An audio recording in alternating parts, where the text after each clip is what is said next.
Hello friends जय जगन्नाथ नुआ blog रे नुआ वीडियो तो वीडियो चैनल देखा पूर्व माने वीडियो देखा पूर्व लाइक शेयर सब्सक्राइब करूँ और मत सपोर्ट करूँ फॉलो करूँ।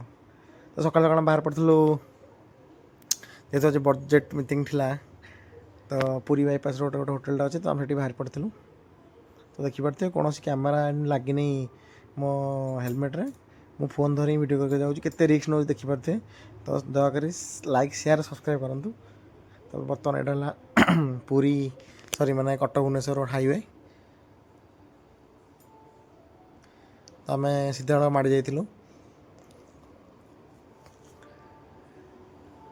तो मु जो मैंने भी गाड़ी चलाऊँ कौन सुरक्षार सहित हेलमेट पिंधतु आउ निजर सेफ्टी उपर ध्यान दिंतु। तो आम कि मीट करूँ आम कलिग मिस्टर दीपक नाथ शर्मा।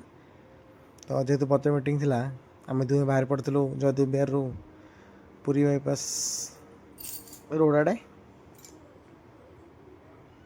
तो देखो मु भी हेलमेट पिंधि तो आपण मैंने भी गाड़ी चलला बेले सावधान सहित गाड़ी चलातु आउ हेलमेट निहाती भाव पिंधे।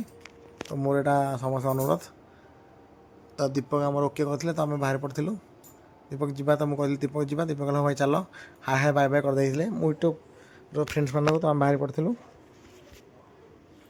तो आम जो जयदेव बिहार काम था कम सारी बाहर सीधा पहुँचलु ना कि होटेल हाईवे पॉइंट जोटा बढ़िया होटेल आप देखिपे भीतर आ बाहर पाग तो बढ़िया थिला। तो आम सीधा जा होटेल पहुँचला आमर ब्रेकफास्ट आरंभ करूँ। तो ब्रेकफास्ट आमर था तो यहाँ रेस्टोरेंटा आप देखिए जब भी पूरी बाईपास रोड आप जी रेस्टोरेंट खाए निहत भाव बहुत बढ़िया खाଇବା। तो जेहतु आम खाई सारा जानिलु बहुत टेस्टी टेस्टी खाଇବା। तो लंच भी थिला तो लंच वीडियोटा मुझे कर बाकी ब्रेकफास्ट आम खाई डोसा आउ बरा पूरा एकदम आंध्र स्टाइल तो टेस्ट बढ़िया थिला। दीपक देखो तो रिव्यू दब। तो दीपक पचार वीडियोटा कहीं कर मुझे ना ना वीडियोटा हम तुम तुम रिव्यूटा दब केमती लगे खाई।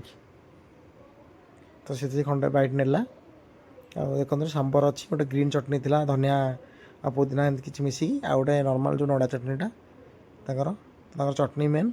बाकी दीपक रिव्यू दब केमती भाई बढ़िया अच्छी। तो दीपक रिव्यू नहीं आम भी खाई तो बहुत बहुत बहुत टेस्ट लगा। तो आम मीटिंग थी देखो आप देखिए मीटिंग तो यहाँ तार इंटेरियर होटेल के सुंदर सजाई।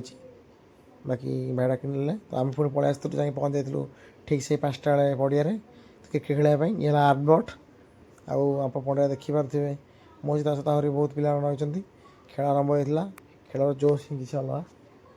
तो क्रिकेट खेल मजा ही किसी अलग सब पिला रेडी टच। तो खरा भी बहुत जोर होता तो कुकुरी आसी पहुँच जाए पड़िया मध्य तो खरा भी जोरदारिया होता तथापि जेहेतु खेल जोश स्थिर अच्छी तो आम खेल बाहर पड़ू। जय जगन्नाथ रही।